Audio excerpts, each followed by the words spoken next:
This is the story they don't want you to fully understand. Learn to be shameless if you want to be successful, because success is highly allergic to shame, and every single breakthrough requires to be seen, to be noticed, to be heard, and most times to be misunderstood. The greatest battle in ancient history wasn't won by the strongest warrior, but by a boy with a stone who put himself out there even if it was embarrassing. 2 armies, 40 days, one challenge that paralyzed an entire nation. Picture this: the Valley of Elah, a narrow gorge between 2 mountain ridges. Saul and the men of Israel were gathered together and encamped in the Valley of Elah and set the battle in array against the Philistines. The Philistines stood on the mountain on the one side, and Israel stood on the mountain on the other side, and there was a valley between them. 1 Samuel chapter 17 verse 2 and 3. But this wasn't just another battle. Something strange was happening, something that had never occurred before in ancient warfare. Every morning for 40 days, a giant emerged from the Philistine camp. The Bible says in 1 Samuel 17 verse 4, "A champion out of the camp of the Philistines named Goliath of Gath, whose height was 6 cubits, and a span went out, 9 feet 9 inches tall, bronze armor weighing 125 pounds, a spear with a 15-pound iron point. He stood and cried to the armies of Israel and said to them, 'Why have you come out to set your battle in array? Am I not a Philistine, and you servants to Saul? Choose a man for yourselves and let him come down to me. If he is able to fight with me and kill me, then will we be your servants. But if I prevail against him and kill him, then you will be our servants and serve us.' And the Philistine said, 'I defy the armies of Israel today. Give me a man that we may fight together.'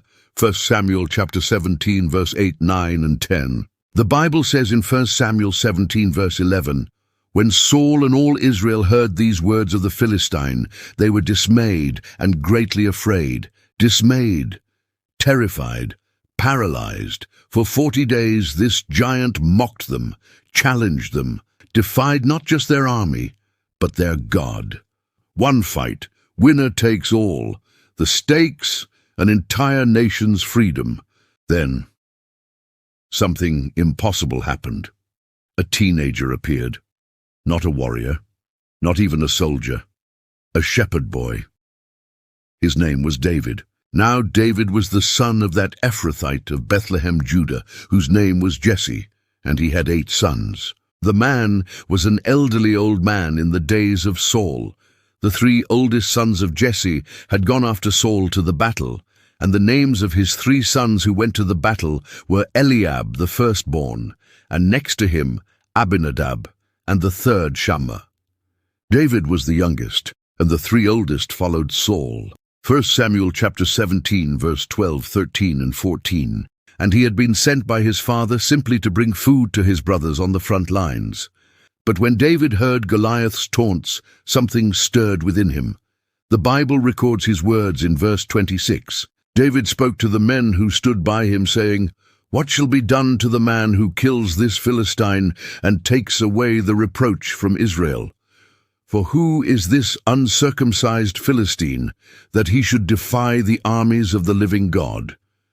1 Samuel chapter 17, verse 26. Notice what David saw that no one else did. While everyone else saw an unbeatable giant, David saw a man defying God himself. Eliab, his oldest brother, heard when he spoke to the men. And Eliab's anger burnt against David, and he said, "Why have you come down? With whom have you left those few sheep in the wilderness? I know your pride and the evil of your heart, for you have come down that you might see the battle." 1 Samuel chapter 17 verse 28. And here's where it gets even more mysterious. When the words were heard which David spoke, they rehearsed them before Saul, and he sent for him. David said to Saul, "Let no man's heart fail because of him. Your servant will go and fight with this Philistine." Saul said to David, "You are not able to go against this Philistine to fight with him, for you are but a youth, and he a man of war from his youth."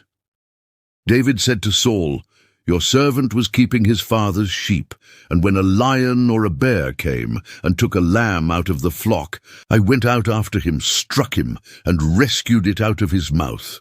When he arose against me, I caught him by his beard, struck him, and killed him. Your servant struck both the lion and the bear. This uncircumcised Philistine shall be as one of them, since he has defied the armies of the living God.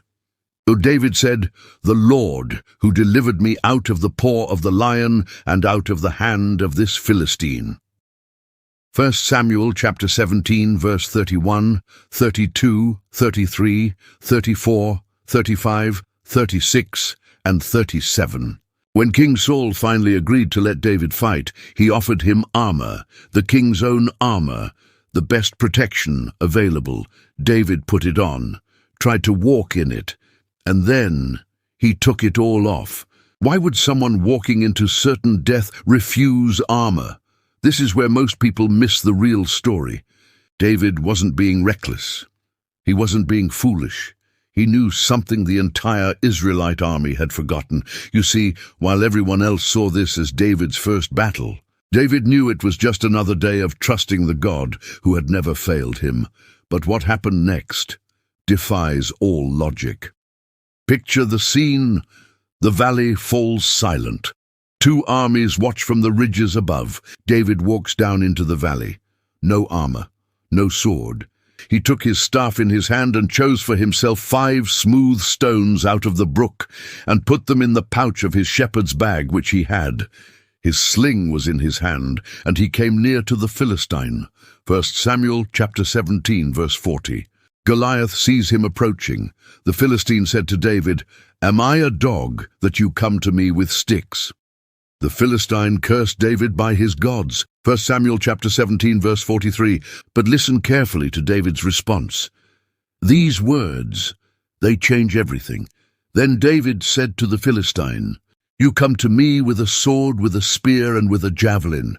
But I come to you in the name of the Lord of armies, the God of the armies of Israel, whom you have defied. Today the Lord will deliver you into my hand. I will strike you and take your head from off you. I will give the dead bodies of the army of the Philistines today to the birds of the sky and to the wild animals of the earth, that all the earth may know that there is a God in Israel, and that all this assembly may know that the Lord doesn't save with sword and spear, for the battle is the Lord's, and he will give you into our hand. 1 Samuel chapter 17, verse 45, 46, and 47. The battle is the Lord's. 5 words that sealed a giant's fate. Goliath charges. The earth trembles beneath his feet. David runs toward him. His hand reaches into his bag, pulls out a single stone, places it in his sling. 1 rotation, 2 rotations, 3. Release. The stone strikes Goliath in the only unprotected spot on his entire body, his forehead, between the eyes. The giant falls. So David prevailed over the Philistine with a sling and with a stone, and struck the Philistine and killed him. But there was no sword on David's hand. Then David ran, stood over the Philistine, took his sword, drew it out of its sheath, killed him, and cut off his head with it. When the Philistines saw that their champion was dead, they fled. 1 Samuel chapter 17, verse 50 and 51. 1 stone, 1 moment, 1 act of faith, and everything changed. But here's what haunts me about this story. Here's the part that should keep you awake at night. What if Goliath wasn't David's real enemy? Think about it. Goliath was just a man, a big man, yes, but still just flesh and blood. The real giant was fear itself. For 40 days, fear had paralyzed an entire army. Fear had made trained warriors forget who their God was. Fear had turned the people of the living God into cowering slaves. David didn't just kill a giant that day, he killed the spirit of fear that had enslaved his people. And here's the mystery that echoes through time. What giants are standing in your valley? What impossible challenges are mocking you? What fears have paralyzed you for 40 days or 40 years? The story of David and Goliath isn't just ancient history, it's a mirror, and it's asking you a question. What did David have that the trained warriors didn't? It wasn't size, it wasn't strength, it wasn't armor or weapons. It was perspective. While everyone else measured themselves against Goliath, David measured Goliath against God. While everyone else remembered their failures, David remembered God's faithfulness. While everyone else focused on the giant's size, David focused on the giant's arrogance in defying the living God. David didn't win because he was the biggest. He won because he knew the biggest. And here's what will blow your mind. The Bible says that after David killed Goliath, the entire Israelite army suddenly found their courage. They chased down and routed the entire Philistine army. The same soldiers who had been terrified for 40 days became unstoppable. Why? Because one person's faith awakened everyone else's. This moment in the Valley of Elah didn't just change a battle, it changed history. But the real legacy isn't about David, it's about what's possible when you stop seeing giants and start seeing God. 1 Samuel 17 verse 47 says, "The battle is the Lord's." That truth hasn't changed in 3,000 years. Your giant isn't too big. Your situation isn't too impossible. Your odds aren't too overwhelming. Because if God is for you, who can be against you? Remember, learn to be shameless. Ask even if people say no. Put yourself out there even if it's embarrassing. Try even if you fail. Speak even if your voice shakes. And post even if nobody likes or shares. With just one breakthrough, it will be a lot more valuable than the total of all the embarrassment that you fear. So I'll leave you with this question. What stone is in your hand? And which giant needs to fall? The battle is the Lord's. It always has been, because those who win are not the ones that were not mocked. Be blessed, Hertz Fauzan. Thanks for watching. Subscribe for more videos of untold stories from the Bible.